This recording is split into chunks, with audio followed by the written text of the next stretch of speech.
Alright YouTube, today I'm going to be putting on this Hogue rubber grip on this Smith & Wesson Model 29 44 Magnum.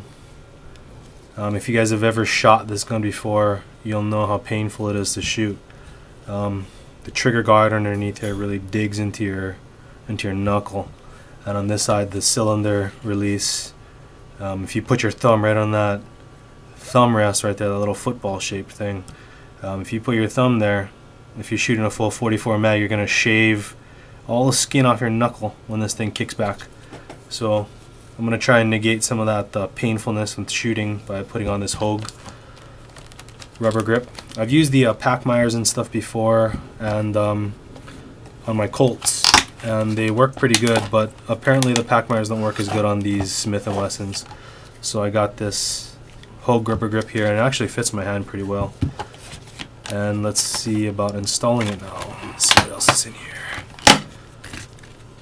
And this, I believe, is the bottom part, and that goes around the stock grip screw pin, and this is what retains this rubber guy in there. So let's start by installing this thing. Let's get that out of the way. Let's look at the instructions. Yeah, basically that's it. Alright, let's give it a shot. Alright, first step is going to be we're going to be removing these factory grips. I'm going to use a nice appropriate fitting screwdriver. This is a Brownell's Magnatip.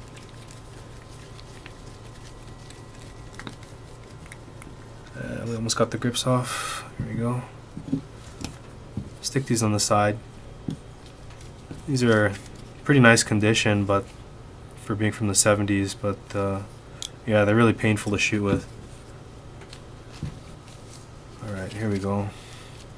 Oh, one thing I forgot to show you guys. Even though I knew it was clear, I'll show you guys it's clear too. So nobody freaks out that I just covered myself with that gun. Alright, let's put this pin on. I think it kind of has a little bit of flex to this metal. Yeah, that's how we get it around there. Alright. I don't want to scratch up that frame too much.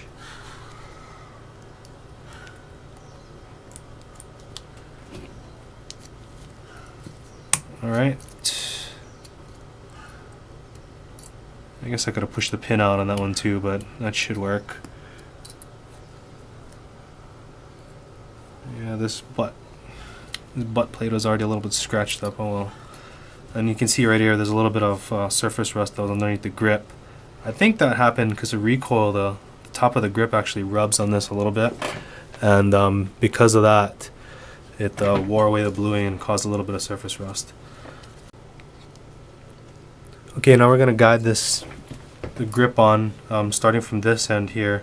I'm going to try and get the pin to be started over the rubber just so that it stays in there. Get that little floppy piece in there and start sliding it up along the frame until it gets closer in there.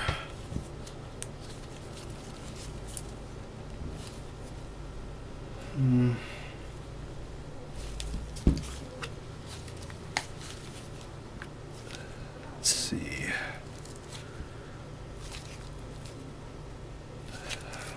Alright.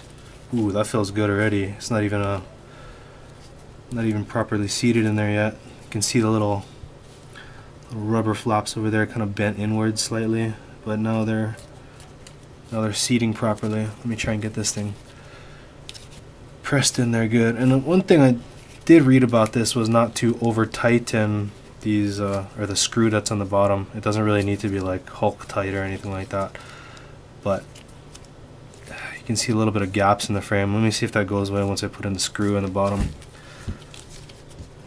So this base screw is really kind of big actually, so I'm not sure if I have an appropriate size screwdriver for this, but I'm just using like a hardware screwdriver. This isn't even a gunsmithing screwdriver because this screw is gigantic. Alright, getting a bunch of resistance already. I don't want to crank this thing in too much.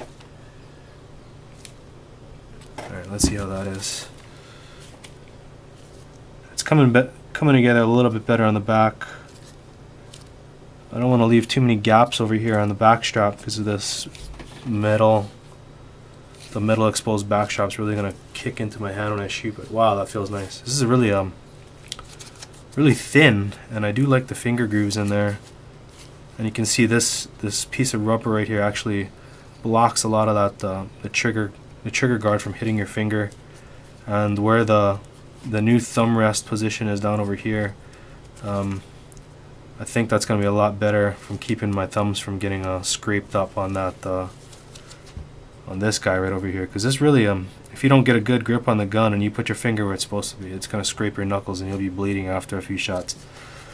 And yeah, it's really not pleasant when this bottom of the trigger guard keeps smashing your knuckles and bruises them there. So hopefully this grip will let me shoot a bunch of 44 mag loads a little bit longer, because it's really not pleasant to shoot.